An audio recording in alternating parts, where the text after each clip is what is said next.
Hello everyone, today I've got a review for you on Black Opium by Yves Saint Laurent, the original Black Opium, and I have a sample of it here.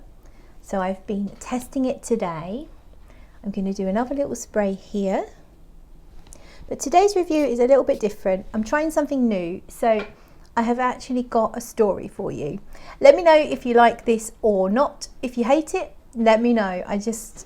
I want some feedback and I'm open-minded to what you have to tell me. So here we go. Sit down, get yourself comfortable because it's story time. When Black Opium enters the room, she turns heads. She's dressed in a long black cocktail gown with fluffy stole across her gleaming shoulders. She has diamond earrings. Well, actually, they are synthetic. They're cubic zirconia. She wears her scent loud and proud. Especially at the beginning of the night, you cannot avoid the sweet syrupy perfume that overtakes the space and that of her fellow partygoers. The aroma is fruity from the pear, but almost like a canned pear that has been cooked, condensed down and mixed with orange blossom and jasmine. It's overtly feminine, almost like she's trying very hard to say, I am a woman. As she mingles and flirts around the room, the syrupy fruitiness starts to become fatigued and the vanilla works its way forward.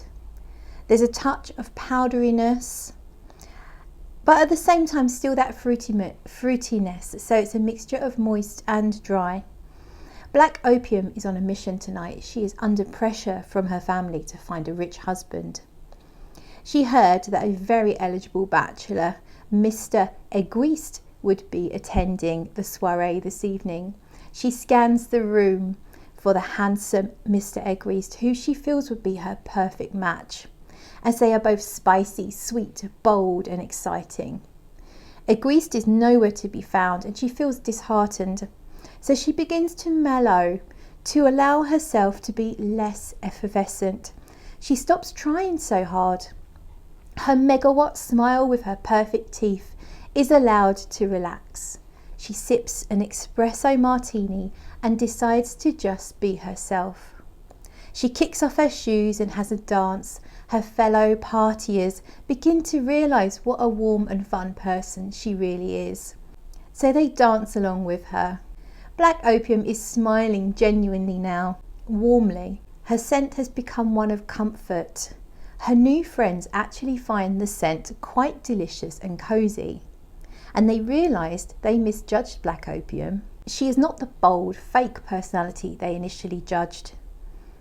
She has hidden depths and a warm, fun-loving heart. Whilst Black Opium is having such a fun time, she didn't see Mr. Egoist enter the room.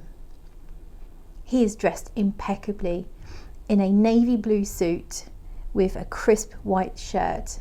He eyes Black Opium admiringly, planning how he might seduce her for his evening's entertainment. As he boldly steps towards her to make his move, a shy but very attractive gentleman cuts in front of him and asks her to dance.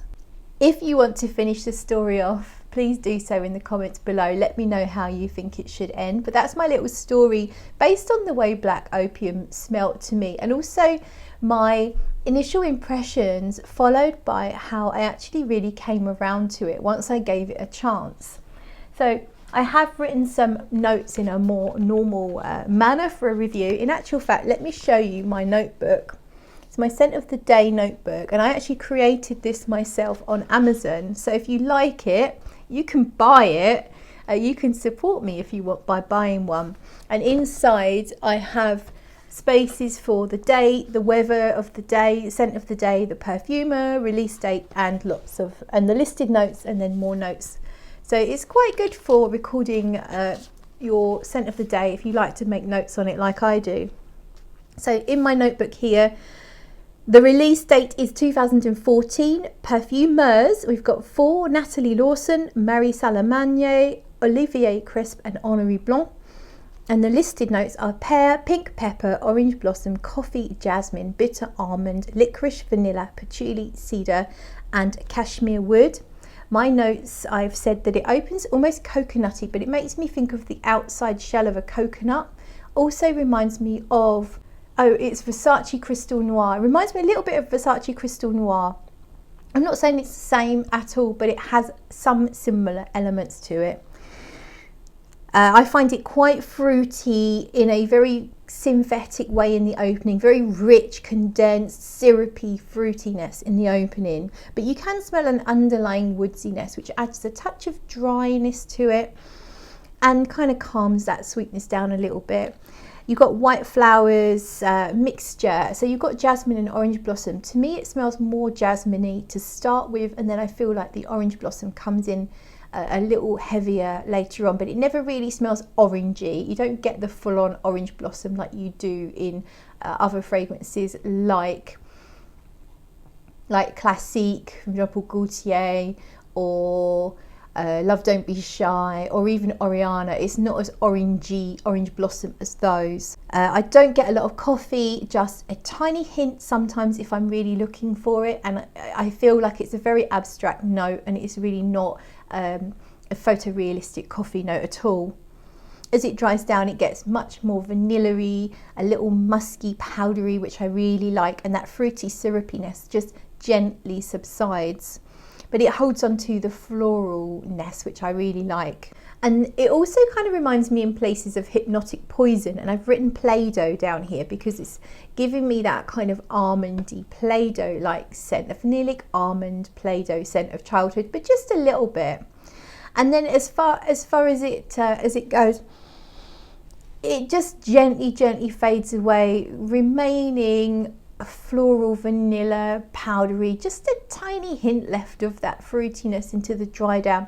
But it has lasted on my skin 10 hours, I would say, but it's not as bold as I first expected. It's quite a big, bold fragrance to open up with, and then as it wears on the skin, it does become closer to the skin. I do feel like it suits a night out. It is a flirtatious, lively, fun, outgoing type scent. So it is a party fragrance or a date fragrance or a sensual, I was going to say sexual, a sensual kind of fragrance, but in a more obvious way, I think. So actually, I have been really surprised and really enjoyed Black Opium. You could say it smells generic. It does have similarities with other fragrances, you know, very popular fragrances like La Vie est Belle, for example, but it does have an attractive quality. It is really nice. I could happily wear it and feel very confident that I smell good. So